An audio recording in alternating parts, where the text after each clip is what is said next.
Friends, good morning ಎಲ್ರಿಗೂ.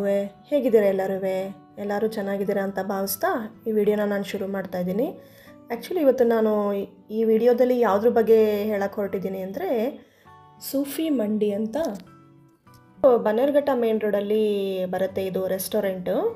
Actually biryani ತಿನ್ನಬೇಕು ಅಂತ ಅಂದ್ಬಿಟ್ಟು ತುಂಬ ಆಸೆ ಆಗ್ತಾಯಿತ್ತು ನನಗೆ. ಸೊ ನಾರ್ಮಲಾಗಿ ರೆಗ್ಯುಲರಾಗಿ ಎಲ್ಲ ಬಿರಿಯಾನಿ ಯಾವಾಗಲೂ ತಿಂತಾನೇ ಇರ್ತೀವಿ. ಏನಾದ್ರು ಡಿಫ್ರೆಂಟಾಗಿರೋ ಬಿರಿಯಾನಿ ತಿನ್ನಬೇಕು ಅಂತ ಆಸೆ ಆಗ್ತಾಯಿತ್ತು. ಸೊ ಹಾಗೇ ಗೂಗಲಲ್ಲಿ ಸರ್ಚ್ ಮಾಡುವಾಗ ಈ ಸೂಫಿ ಮಂಡಿ ಅನ್ನೋದ್ರ ಬಗ್ಗೆ ನನಗೆ ಗೊತ್ತಾಯಿತು. ಬಟ್ ಆ್ಯಕ್ಚುಲಿ ಏನಪ್ಪ ಅಂತಂದರೆ ಎಷ್ಟೊಂದು ಸಲ ನಾನು ಬನ್ನೇರುಘಟ್ಟ ಮೇನ್ ರೋಡಲ್ಲಿ ಓಡಾಡುವಾಗ ಈ ರೆಸ್ಟೋರೆಂಟ್ನ ನೋಡಿದ್ದೆ. ಏನಪ್ಪ ಇದು ವಿಚಿತ್ರವಾಗಿದೆಯಲ್ಲ, ಸೂಫಿ ಮಂಡಿ ಅಂದರೆ ಏನೋ ಕನ್ನಡದಲ್ಲಿ ಸೂಫಿ ಮಂದಿ ಅಂತ ಬರೆದಿತ್ತು. ಏನಿದು, ಯಾವ ರೆಸ್ಟೋರೆಂಟ್ ಇರ್ಬೋದು ಅಂತ ಅಂದ್ಬಿಟ್ಟು ಸುಮಾರು ಸಲ ಓಡಾಡುವಾಗ ನೋಡ್ತಾ ಇದ್ದೆ, ಬಟ್ ಯಾವತ್ತೂ ಹೋಗಿರಲಿಲ್ಲ. ಬಟ್ ಇವತ್ತು ನೋಡಿ ಬಿರಿಯಾನಿ ತಿನ್ನಬೇಕು ಅಂತ ಆಸೆ ಆದಾಗ ಗೂಗಲಲ್ಲಿ ಸರ್ಚ್ ಮಾಡುವಾಗ ಈ ಸೂಫಿ ಮಂಡಿನ ನನ್ನ ಕಣ್ಣಿಗೆ ಬಿದ್ದುಬಿಡೋದ. ಗೂಗಲ್ ರಿವ್ಯೂಸಲ್ಲಿ ತೆಗೆದು ನೋಡಿದ್ರೆ ಏನೇನೋ ವಿಚಿತ್ರವಾಗಿರೋಂಥ ಹೆಸರುಗಳೆಲ್ಲ ಇದೆ, ಏನೇನೋ ಹೆಸರುಗಳು. ಫಸ್ಟ್ ನನಗೆ ಏನು ಅಂತಲೇ ಅರ್ಥ ಆಗಲಿಲ್ಲ. ಆಮೇಲೆ ನೋಡ್ತೀನಿ, ಬಿರಿಯಾನಿ ಇದೆ ಇಲ್ಲಿ, ಅದು ಏನು ಸಿಕ್ಕಾಬಟ್ಟೆ ಏನು ಒಳ್ಳೊಳ್ಳೆ ಫೋಟೋಸ್ಗಳು ನೋಡ್ತಾ ಇದ್ರೇ ಹಂಗೆ ಟೆಂಪ್ಟ್ ಆಗ್ತಾಯಿತ್ತು, ಅಪ್ಪ ಹೋಗಿ ತಿನ್ನಬೇಕು ಅಂತ. ಸರಿ, ಓಕೆ, ಇವತ್ತು ಹೋಗಿ ಟೇಸ್ಟ್ ಮಾಡಿಕೊಂಡೇ ಬಂದುಬಿಡೋಣ ಅಂತ ಅಂದ್ಬಿಟ್ಟು ನಾವು ಫ್ಯಾಮಿಲಿ ಸಮೇತ ಫುಲ್ಲು ಹೋದ್ವಿ. ಈ ರೆಸ್ಟೋರೆಂಟ್ ಎಲ್ಲಿ ಬರುತ್ತೆ ಅಂತಂದರೆ ಬನ್ನೇರುಘಟ್ಟ ಮೇನ್ ರೋಡ್ ಇದೆ ನೋಡಿ, ಗೊಟ್ಟಿಗೆರೆ ಹತ್ರ ಡೆಕತ್ಲಾನ್ ಬರುತ್ತಲ್ಲ, ಅದ್ರ ಎದುರುಗಡೆನೆ ಜಸ್ಟ್ ಆಪೋಸಿಟಲ್ಲೇ ಇದೆ ಇದು ಸೂಫಿ ಮಂಡಿ. ಈ ರೆಸ್ಟೋರೆಂಟಿಗೆ ಹೋದ್ವಾ, ಅಲ್ಲಿ ಪಕ್ಕದಲ್ಲೇ ಪಾರ್ಕಿಂಗ್ ಇತ್ತು. ಪಾರ್ಕಿಂಗ್ ಆ್ಯಕ್ಚುಲಿ ತುಂಬ ಜಾಗ ಇದೆ. ಆ ರೆಸ್ಟೋರೆಂಟ್ ಪಕ್ಕದಲ್ಲೇ ಪಾರ್ಕಿಂಗ್ಗೆ ಅಂತ ಜಾಗ ಮಾಡಿದರು.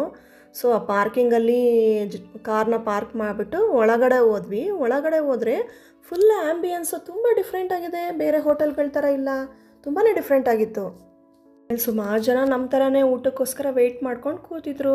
ಸೊ ಹಾಗೆ ಸ್ವಲ್ಪ ನಾನು ನನ್ನ ಮಗ ಇಬ್ಬರು ಸ್ವಲ್ಪ ಫೋಟೋಸ್ ತೊಗೊಂಡ್ವಿ. ನಾನು ಹೋಟ್ಲಿಗೆ ಹೋಗೋವರೆಗೂ ನನಗೆ ಗೊತ್ತೇ ಇರಲಿಲ್ಲ ಅದು ಒಂದು ಅರಬಿಕ್ ರೆಸ್ಟೋರೆಂಟ್ ಅಂತ. ಅದು ಯೆಮೆನ್ ಸ್ಟೈಲ್ ಫುಡ್ ಅದು.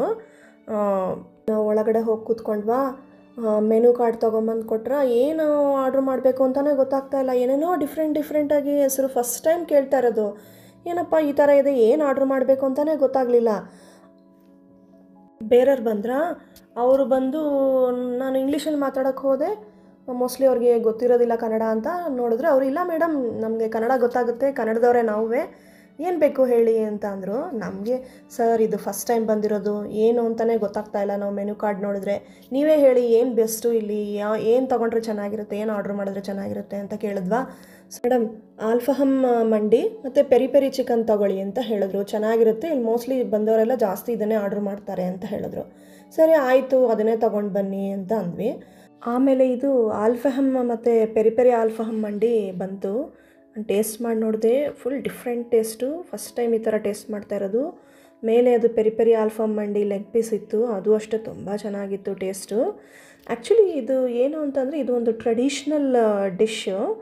ಇಲ್ಲಿ ಹೇಗಿರುತ್ತೆ ಅಂದರೆ ಮೀಟ್ ಮತ್ತು ರೈಸು, ಅದ್ರ ಜೊತೆಗೆ ಸ್ಪೆಷಲ್ ಸ್ಪೈಸಸ್ನ ಮಿಕ್ಸ್ ಮಾಡಿರ್ತಾರೆ. ಇದು ನಾನು ಆವಾಗಲೇ ಹೇಳ್ದಂಗೆ ಇದು ಯೆಮೆನ್ ಮತ್ತು ಅರಾಬಿಕ್ ಸ್ಟೈಲ್ ಫುಡ್ ಇದು. ಆಮೇಲೆ ಡೆಸರ್ಟು ಉಮ್ಮಲಿ ಅಂತ ಅಂದ್ಬಿಟ್ಟು, ಅದೇನಂತಂದರೆ ಸ್ವೀಟ್ ಆ್ಯಂಡ್ ಕ್ರೀಮು, ಪೇಸ್ಟ್ರಿ ಮತ್ತು ನಟ್ಸ್, ರೈಸನ್ಸ್ ಇದೆಲ್ಲ ಹಾಕಿ ಮಾಡಿರ್ತಾರೆ. ಅದಂತೂ ಸೂಪರಾಗಿತ್ತಪ್ಪ, ನನಗಂತೂ ತುಂಬ ಇಷ್ಟ ಆಯಿತು.